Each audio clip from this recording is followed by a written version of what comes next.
Hello friends, book insider पर आप सभी का स्वागत है। आज हम बात करने वाले हैं take your life back by Arterburn, एम Stephen and David A Stoop book के बारे में। नीरज की जिंदगी हमेशा से एक उलझी हुई गुत्थी जैसी थी।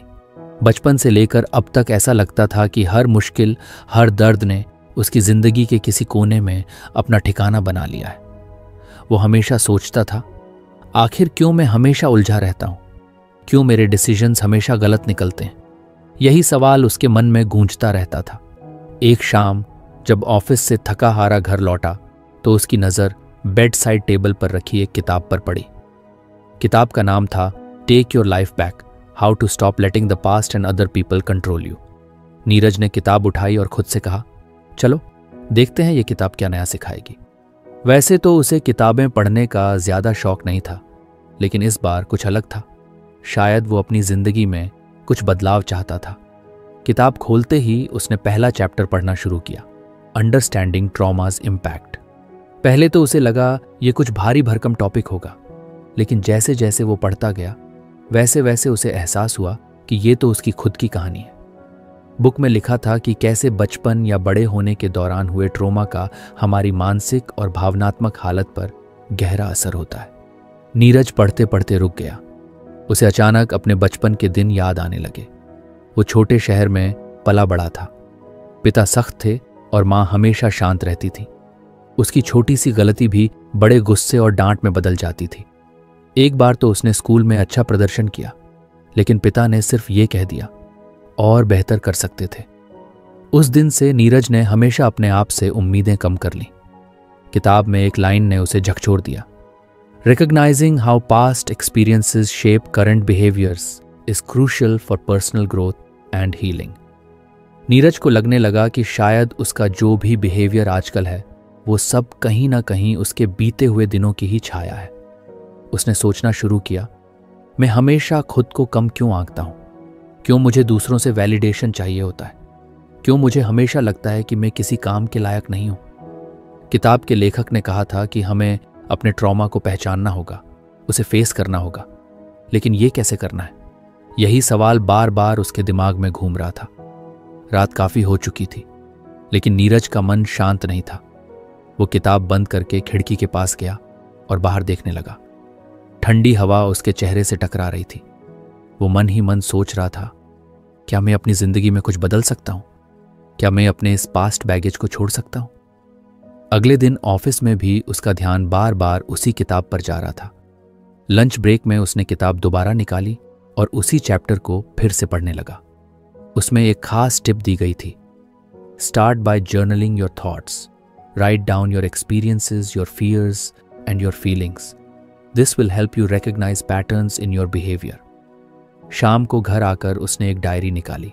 डायरी नई थी, लेकिन उसे लग रहा था जैसे इसमें उसके पुराने जख्म भरने की कहानी लिखी जाएगी। उसने पहले पन्ने पर लिखा, why do I feel I am not good enough, और फिर उसके नीचे वो सारे पल लिखने शुरू किए जहां उसे ऐसा महसूस हुआ था। स्कूल के वो दिन जब उसे दोस्तों के सामने अपमानित किया गया, कॉलेज में वो पल जब उसे लगा कि उसकी मेहनत किसी ने नोटिस नहीं की, और ऑफिस के वो दिन जब प्रमोशन किसी और को मिल गया, लेकिन उसने खुद को दोषी ठहराया। जैसे जैसे वो लिखता गया वैसे वैसे उसे एहसास हुआ कि उसकी जिंदगी में एक पैटर्न है। हर बार जब कुछ गलत हुआ उसने खुद को दोषी माना। हर बार जब किसी ने उसकी आलोचना की उसने खुद को और छोटा महसूस किया। डायरी लिखने के बाद उसने राहत की सांस ली। ऐसा लगा जैसे किसी ने उसके दिल का बोझ कुछ हल्का कर दिया हो। लेकिन कहानी यहीं खत्म नहीं होती। उस रात किताब का दूसरा पन्ना खोलने से पहले उसने खुद से एक वादा किया, मैं अपनी जिंदगी के पैटर्न्स को बदलूंगा। लेकिन वो जानता था कि ये आसान नहीं होगा। किताब में ये भी लिखा था कि हीलिंग एक प्रोसेस है, इसमें वक्त लगता है। नीरज ने सोचा, शायद ये किताब मेरा रास्ता बदल सकती है, लेकिन मैं खुद को बदलने के लिए कितना तैयार हूं ये मुझ पर निर्भर करता है। उसने खुद से पूछा, क्या मैं वाकई अपने ट्रॉमा से निकलना चाहता हूं? क्या मैं अपने पास्ट को छोड़ने के लिए रेडी हूं? और जवाब था, शायद हाँ। लेकिन यह सफ़र कितना लंबा और चुनौतीपूर्ण होगा ये तो सिर्फ वक्त ही बता सकता था। नीरज ने अगली सुबह खुद को कुछ हल्का महसूस किया। पिछली रात जब उसने अपने ट्रॉमा के बारे में लिखना शुरू किया था तो ऐसा लगा जैसे मन के किसी बंद कमरे की खिड़की खुल गई हो। लेकिन वो जानता था कि यह शुरुआत भर थी। सफ़र लंबा था। शाम को ऑफिस से लौटकर उसने फिर से किताब उठाई।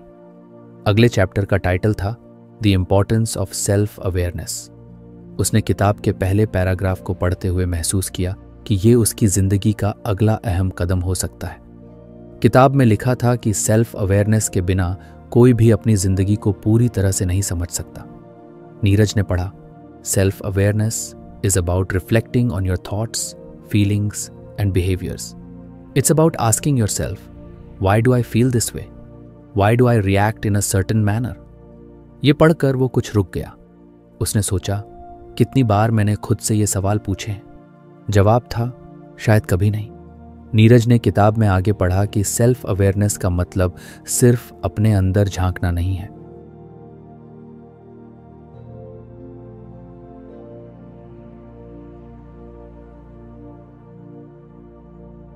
अगर आपको हमारी फ्री समरी अच्छी लगती है तो आप हमारे चैनल को सब्सक्राइब कर सकते हैं, हमारी मेंबरशिप खरीद सकते हैं या हमें यूपीआई के थ्रू सपोर्ट कर सकते हैं। अब समरी पर वापस चलते हैं। बल्कि ये समझना है कि हमारे आज के विचार और भावनाएं हमारे पुराने अनुभवों से कैसे जुड़ी हुई हैं। ये सुनकर उसकी सोच फिर से अपने बचपन की ओर भागने लगी। उसकी एक आदत थी, हर छोटी छोटी बात पर ओवरथिंक करना। अगर कोई दोस्त जवाब देने में देर करता तो उसे लगता कि शायद उसने कुछ गलत कर दिया। ऑफिस में अगर बॉस कुछ सख्त बोलते तो वो खुद को नाकाबिल समझने लगता। लेकिन आज इस किताब ने उसे सोचने पर मजबूर किया कि आखिर ऐसा क्यों होता है। किताब में लिखा था कि सेल्फ अवेयरनेस का सबसे पहला कदम है अपने रिएक्शंस और इमोशंस को ऑब्जर्व करना। नीरज को लगा कि यह करना आसान नहीं होगा। वो खुद को बहुत बार अपनी भावनाओं के जाल में फंसा हुआ पाता था। उसने किताब को बंद किया और डायरी निकाल ली। उसने नया पन्ना खोला और लिखा, Why do I feel insecure so often? उसने इसके नीचे कुछ घटनाएं लिखनी शुरू की। 1. वो दिन जब उसके कॉलेज में एक प्रेजेंटेशन के बाद उसके दोस्त ने कैजुअली कहा था, कुछ और कॉन्फिडेंट बोलता तो अच्छा होता। 2. वो पल जब ऑफिस में उसकी मेहनत को किसी और ने क्रेडिट ले लिया और वो कुछ बोल नहीं पाया। 3. वो वक्त जब एक पार्टी में उसने खुद को सबसे अलग थलग महसूस किया क्योंकि उसे लगा कि वो इंटरेस्टिंग नहीं है। जैसे जैसे उसने ये सब लिखा, उसे एहसास हुआ कि इन सब घटनाओं के पीछे उसका एक ही डर था, लोग मुझे पसंद नहीं करेंगे। ये डर उसके साथ कब से जुड़ गया था, ये सोचते ही उसे अपने स्कूल के दिन याद आए। वो 5वीं क्लास में था जब उसे एक बार टीचर ने सबके सामने डांटा था क्योंकि वो एक सवाल का जवाब नहीं दे पाया था। उस दिन से उसे हमेशा यही लगता था कि अगर वो परफेक्ट नहीं है तो लोग उसे जज करेंगे। नीरज ने अपनी डायरी में लिखा, maybe this is where it all started, but how do I change this pattern. अगले दिन ऑफिस में नीरज ने एक नई कोशिश की। उसने खुद को ऑब्जर्व करने की कोशिश की। जब उसका एक सहकर्मी उसकी प्रोजेक्ट फाइल की कमी निकालने लगा तो नीरज ने महसूस किया कि उसके अंदर गुस्सा और शर्म दोनों एक साथ आ रहे थे। पहले तो उसने सोचा कि वो तुरंत जवाब दे, लेकिन फिर उसने खुद से पूछा, Why am I feeling this way? क्या ये सच में इस फीडबैक की वजह से है या ये मेरी इनसिक्योरिटी है? उसने महसूस किया कि वो फिर से अपनी पुरानी सोच में फंस रहा है। मैं कभी अच्छा नहीं कर सकता। उसने गहरी सांस ली और खुद से कहा, यह सिर्फ फीडबैक है, इसका मतलब ये नहीं कि मैं इनकेपेबल नहीं हूं। नीरज को समझ आ रहा था कि सेल्फ अवेयरनेस का मतलब सिर्फ अपनी गलतियों को देखना नहीं है, बल्कि ये समझना है कि हम क्यों और कैसे रिएक्ट करते हैं। किताब में लिखा था कि सेल्फ अवेयरनेस के साथ हमें अपने आप से ईमानदार रहना होता है। शाम को उसने किताब में पढ़ा कि सेल्फ अवेयरनेस की प्रैक्टिस करने के लिए हमें रोज अपने थॉट्स और इमोशंस को लिखना चाहिए। साथ ही हमें यह भी देखना चाहिए कि किन सिचुएशंस में हम सबसे ज्यादा परेशान या इनसिक्योर महसूस करते हैं। नीरज ने अपनी डायरी में एक नई लिस्ट बनाई। उसने लिखा, 1. मैं लोगों के बीच खुद को कम क्यों आंकता हूं? 2. क्या मैं दूसरों की वैलिडेशन के बिना खुश रह सकता हूं? 3. क्या मेरे रिएक्शन सच में सिचुएशन के मुताबिक होते हैं या मेरे पुराने अनुभव उन्हें प्रभावित कर रहे हैं? जैसे जैसे उसने ये सवाल लिखे, उसे लगा कि वो धीरे धीरे खुद को समझने लगा है, लेकिन साथ ही उसके मन में एक डर भी था। क्या मैं कभी अपने इन इनसिक्योरिटीज से बाहर आ पाऊंगा? उसने किताब में पढ़ा कि सेल्फ अवेयरनेस सिर्फ पहला कदम है। ये एक प्रोसेस है जो आपको अपनी कमजोरियों और स्ट्रेंथ्स दोनों को पहचानने में मदद करता है, लेकिन इससे भी जरूरी है एक्शन लेना। नीरज ने सोचा, एक्शन का मतलब क्या होगा? क्या मैं खुद को बदलने की कोशिश कर सकता हूं? उसने खुद से वादा किया कि वो रोज अपने थॉट्स पर काम करेगा। उसने ये भी सोचा कि जब भी वो खुद को कम आंकता महसूस करेगा तो वो रुक कर खुद से पूछेगा, is this my real feeling और is this coming from my past? उस रात जब उसने सोने से पहले डायरी लिखी तो उसने महसूस किया कि सेल्फ अवेयरनेस का मतलब ये भी है कि आप खुद से लड़ाई करने के बजाय खुद को समझें। उसने अपनी डायरी में लिखा, मैं पूर्णक नहीं हूं, लेकिन मैं कोशिश कर रहा हूं, and may be that's enough for now. अगली सुबह जब नीरज ने ऑफिस में एक मीटिंग में हिस्सा लिया तो उसने खुद को बार बार ऑब्जर्व किया। जब बॉस ने उसकी बात पर सवाल उठाया तो वो पहले की तरह इनसिक्योर नहीं हुआ। उसने काल्मली जवाब दिया और अपने अंदर महसूस किया कि वो कुछ कॉन्फिडेंट है। नीरज को पता था कि यह सफर अभी लंबा है, लेकिन सेल्फ अवेयरनेस ने उसे ये सिखा दिया था कि हर बार डरने और भागने के बजाय हमें अपने डर का सामना करना चाहिए। उसकी कहानी यहीं खत्म नहीं हुई। नीरज की जिंदगी अब धीरे धीरे बदल रही थी। पिछले 2 चैप्टर ने उसे यह सिखा दिया था कि खुद को समझना और अपनी भावनाओं को पहचानना कितना जरूरी है। वो अब अपनी डायरी का नियमित रूप से इस्तेमाल कर रहा था, हर दिन अपने थॉट्स और इमोशंस को नोट करता, लेकिन उसे ऐसा महसूस हो रहा था कि उसके सफर का असली इम्तिहान अभी बाकी है। शाम को ऑफिस से लौटते ही उसने फिर से किताब उठाई। अगला चैप्टर था सेटिंग बाउंड्रीज। नीरज ने इस टाइटल को पढ़ते ही गहरी सांस ली। उसे महसूस हुआ कि यह शायद उसके लिए सबसे मुश्किल चैप्टर होने वाला है। उसने पहले पैराग्राफ को पढ़ा, बाउंड्रीज स्थापित करना आवश्यक है जीवन के लिए स्वास्थ्य। By learning to say no and prioritising personal needs you take control of your life instead of letting others control it. ये पढ़कर नीरज ने किताब, उसने सोचा, बाउंड्रीज, क्या मेरे जीवन में कभी बाउंड्रीज थी? उसे लगा जैसे उसने अपनी पूरी जिंदगी लोगों को खुश करने और उनकी उम्मीदों पर खरा उतरने में बिता दी है।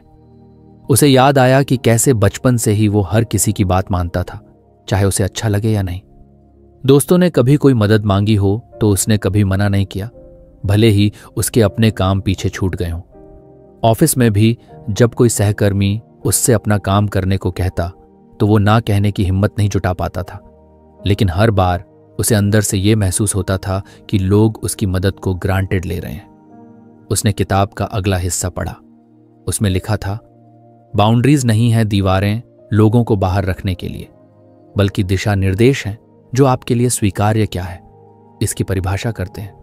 ये बात नीरज के दिल को छू गई। उसने सोचा, शायद बाउंड्रीज का मतलब लोगों को दूर करना नहीं है, बल्कि ये समझाना है कि मेरी भी कुछ लिमिट्स हैं। किताब ने उसे सलाह दी कि बाउंड्रीज सेट करने का पहला कदम है अपनी नीड्स और प्रायोरिटीज को पहचानना। नीरज ने अपनी डायरी खोली और लिखा, 1, मुझे अपनी खुशी के लिए क्या चाहिए? 2, किस तरह की चीजें मुझे अनकंफर्टेबल महसूस कराती हैं? 3, मैं दूसरों को हमेशा अपनी प्रायोरिटीज पर क्यों रखता हूं? जैसे जैसे उसने ये सवाल लिखे, उसे एहसास हुआ कि वो अपनी जरूरतों को कभी अहमियत ही नहीं देता।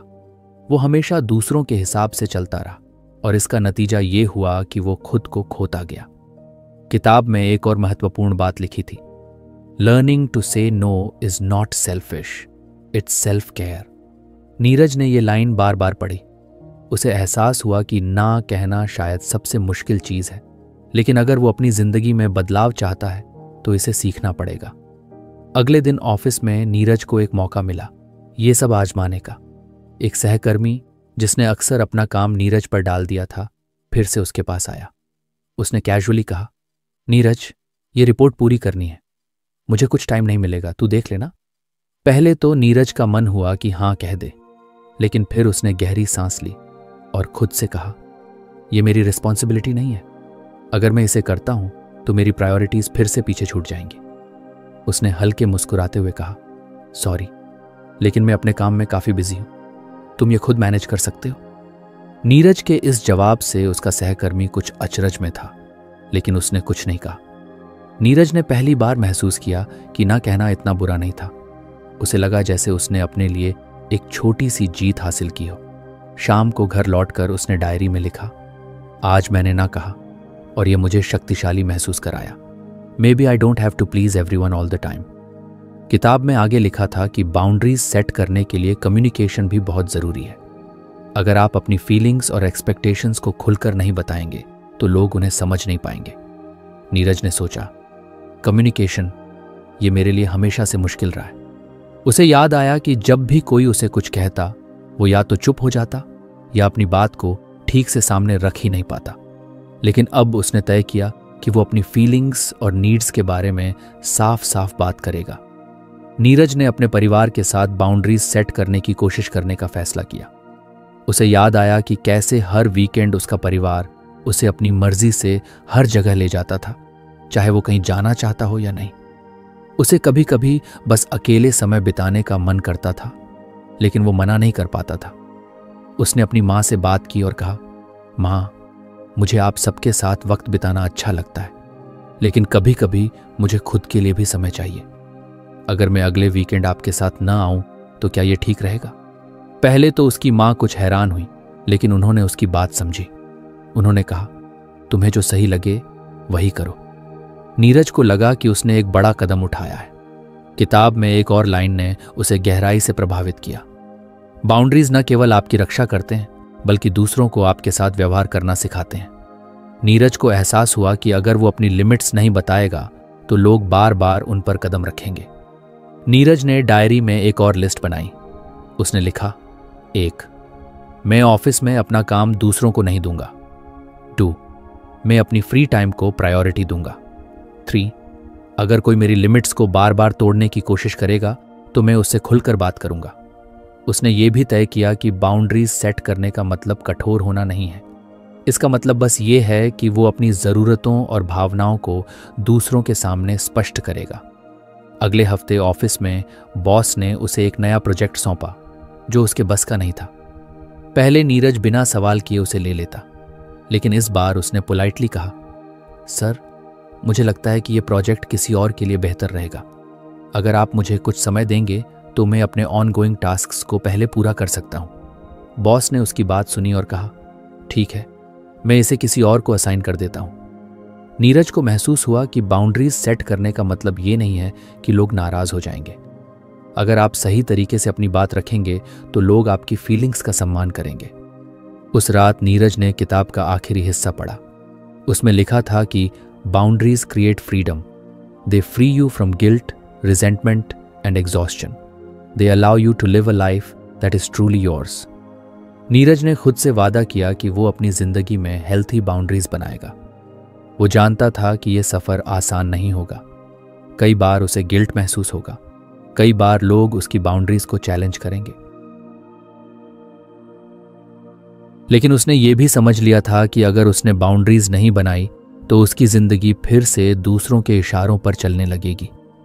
नीरज ने किताब के अगले चैप्टर को पढ़ने के लिए जैसे ही खोलना शुरू किया, उसकी नज़र टाइटल पर गई, द पावर ऑफ फॉरगिवनेस।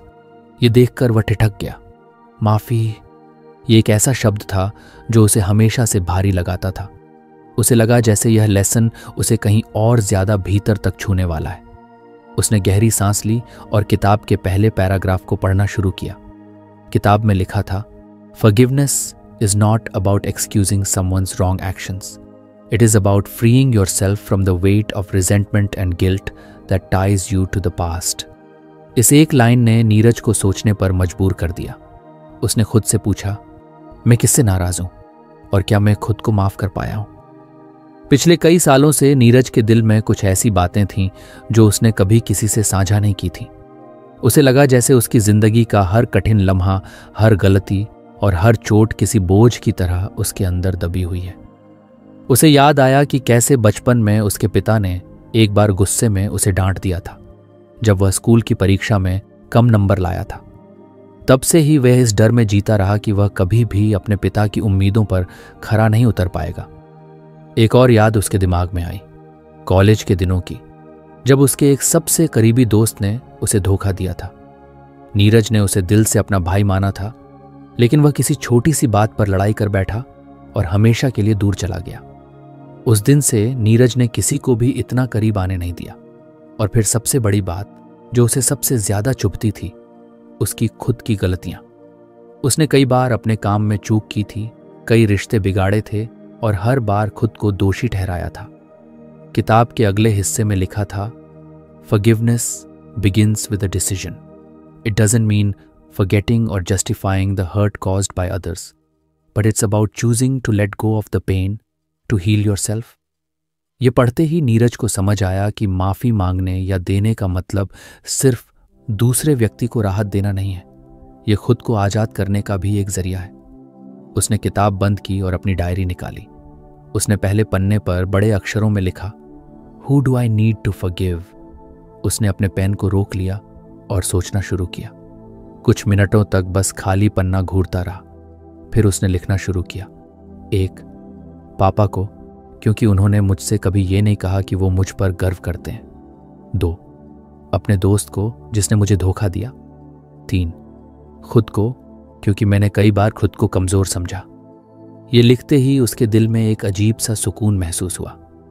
उसने महसूस किया कि वह इन बातों को इतनी गहराई से अपने अंदर दबाए हुए था कि उसने कभी खुद को ठीक से समझने की कोशिश ही नहीं की। अगले दिन नीरज ने ऑफिस में एक छोटी सी घटना पर गौर किया। उसके एक सहकर्मी ने उसे किसी पुरानी गलती के लिए टोक दिया और नीरज का मन हुआ कि वह झगड़ पड़े। लेकिन फिर उसने खुद से पूछा, क्या यह रिजेंटमेंट मुझे कहीं ले जाएगा? उसने गहरी सांस ली और उस सहकर्मी की बात को अनदेखा कर दिया। उसे पहली बार महसूस हुआ कि माफ करना सिर्फ बड़ी घटनाओं के लिए नहीं है, ये रोजमर्रा की छोटी छोटी बातों पर भी लागू होता है। शाम को जब वह घर लौटा तो उसने किताब में पढ़ा कि माफी मांगने का दूसरा महत्वपूर्ण पहलू है सेल्फ फॉरगिवनेस। किताब ने उसे समझाया कि हम अक्सर दूसरों को माफ करने के लिए तैयार रहते हैं, लेकिन खुद को माफ करना सबसे कठिन होता है। नीरज को अपनी एक पुरानी गलती याद आई। उसने कॉलेज के दौरान एक प्रोजेक्ट में लापरवाही की थी जिससे उसकी टीम को नुकसान हुआ था। तब से वह हर बार किसी काम को करते समय खुद को परफेक्शन के बोझ तले दबा देता था। उसने डायरी में लिखा, I forgive myself for not being perfect. I forgive myself for the mistakes I made when I didn't know any better. ये लिखते ही उसे ऐसा लगा जैसे उसके दिल से एक बड़ा पत्थर हट गया हो। किताब में एक और महत्वपूर्ण बात थी, Forgiving others doesn't mean allowing them back into your life. It's about releasing yourself from the anger and bitterness. Neeraj ने सोचा कि क्या वह अपने दोस्त को माफ कर सकता है जिसने उसे धोखा दिया था। उसने ये भी सोचा कि क्या वह अपने पिता से अपने मन की बात कर सकता है। अगले दिन उसने हिम्मत जुटाई और अपने पिता के पास बैठकर उनसे बात की। उसने कहा, पापा, मैंने हमेशा सोचा कि मैं आपकी उम्मीदों पर खरा नहीं उतर पाया। क्या आप मुझसे कभी खुश थे? उसके पिता यह सुनकर हैरान रह गए। उन्होंने नीरज की तरफ देखा और कहा, तूने ऐसा क्यों सोचा? मुझे हमेशा तुझ पर गर्व रहा है बेटा। मैंने कभी कहा नहीं, लेकिन मुझे पता था कि तू जो भी करेगा अच्छा करेगा। नीरज की आंखों में आंसू आ गए। उसे लगा कि उसने इतने सालों तक बिना वजह एक बोझ अपने दिल में रखा था। वह पहली बार अपने पिता के सामने खुद को हल्का महसूस कर रहा था। उस रात उसने डायरी में लिखा, Forgiveness isn't just about letting go. It's about discovering the truth behind the pain. लेकिन कहानी यहीं खत्म नहीं हुई। उसे अब भी अपने दोस्त से सामना करना था और खुद को बार बार माफ करने का अभ्यास करना था। नीरज ने किताब का अगला चैप्टर खोला जिसका टाइटल था taking responsibility for your life. यह पढ़ते ही उसे लगा जैसे यह चैप्टर सीधे उसी से बात कर रहा हो। उसने किताब का पहला पैराग्राफ पढ़ा। नीरज ने किताब बंद कर दी और गहरी सांस ली। वह जानता था कि यह लेसन आसान नहीं होगा। पिछले कुछ हफ्तों में उसने कई भावनात्मक पहलुओं का सामना किया था। अपने बीते हुए दर्द को पहचाना, माफ करना सीखा और बाउंड्रीज सेट करना शुरू किया। लेकिन अब यह चैप्टर उससे एक और मुश्किल सवाल पूछ रहा था, क्या तुम अपनी जिंदगी के लिए पूरी तरह जिम्मेदारी ले सकते हो? नीरज ने खुद से सवाल किया, क्या मैं अब तक अपनी असफलताओं और गलतियों के लिए दूसरों को दोष देता रहा हूं? जवाब उसके मन में धीरे धीरे साफ होने लगा। उसे याद आया कि जब वह कॉलेज के बाद अपनी पहली नौकरी में असफल हुआ था तो उसने हमेशा कंपनी के बॉस को दोष दिया। वह कहता था, उन्होंने मुझे सही तरीके से ट्रेनिंग नहीं दी, लेकिन आज उसे महसूस हुआ कि शायद वह खुद भी पूरी मेहनत नहीं कर रहा था। एक और घटना उसके दिमाग में आई। उसकी पिछली रिलेशनशिप में आई दरार के लिए वे हमेशा अपनी गर्लफ्रेंड को ही दोष देता था। वह कहता था, उसने मुझे समझने की कोशिश ही नहीं की। लेकिन आज उसे एहसास हुआ कि शायद उसने खुद भी अपनी भावनाओं को खुलकर जाहिर नहीं किया था। किताब में आगे लिखा था, taking responsibility doesn't mean blaming yourself for everything. It means accepting that your actions, choices and mindset contribute to your outcomes. ये पढ़कर नीरज को कुछ राहत मिली। उसे समझ में आया कि जिम्मेदारी लेना खुद को दोष देने जैसा नहीं है। ये बस ये स्वीकार करना है कि बदलाव की शुरुआत खुद से होती है। नीरज ने अपनी डायरी निकाली और लिखा, 1. मेरी पहली नौकरी क्यों नहीं चली? 2. मेरा रिश्ता क्यों खत्म हुआ? 3. मैं अपनी जिंदगी में क्या बदलाव ला सकता हूं? जैसे जैसे उसने इन सवालों का जवाब लिखा, उसे महसूस हुआ कि वह हमेशा दूसरों या हालात को ही जिम्मेदार ठहराता रहा था। लेकिन अब उसे लगा कि अगर वह सच में अपनी जिंदगी बदलना चाहता है तो उसे अपनी गलतियों और कमजोरियों को स्वीकार करना होगा। अगले दिन नीरज ने एक छोटा सा कदम उठाने का फैसला किया। उसने सोचा कि वह अपने ऑफिस के प्रोजेक्ट में अपनी पूरी मेहनत लगाएगा, बिना किसी बहाने के। पहले वह अक्सर सोचता था कि अगर बॉस या टीम सपोर्ट नहीं कर रही तो काम में मेहनत क्यों करे।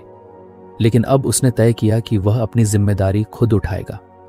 नीरज ने प्रोजेक्ट के लिए एक्स्ट्रा रिसर्च की, अपनी टीम से क्लियर कम्युनिकेशन किया और अपनी सारी एनर्जी इसमें लगा दी। जब प्रोजेक्ट पूरा हुआ तो बॉस ने उसकी सराहना की। यह देखकर नीरज को एहसास हुआ कि जब आप अपनी जिम्मेदारी खुद उठाते हैं तो नतीजे बेहतर होते हैं। शाम को घर लौटकर उसने किताब का अगला हिस्सा पढ़ा। उसमें लिखा था, Empowerment begins when you stop waiting for others to fix your problems. Start with small, actionable steps to create the life you want. Neeraj ने डायरी में लिखा, मैं अब किसी और से उम्मीद नहीं करूंगा कि वे मेरी परेशानियां हल करें। मैं खुद अपनी जिंदगी की दिशा तय करूंगा। वह जानता था कि यह सफर लंबा होगा। जिम्मेदारी लेना आसान नहीं है, खासकर तब जब आप सालों से दूसरों पर निर्भर रहे हों। लेकिन अब वह खुद को कमजोर नहीं बल्कि मजबूत महसूस कर रहा था। उसने अपने परिवार के साथ भी यह बदलाव दिखाना शुरू किया।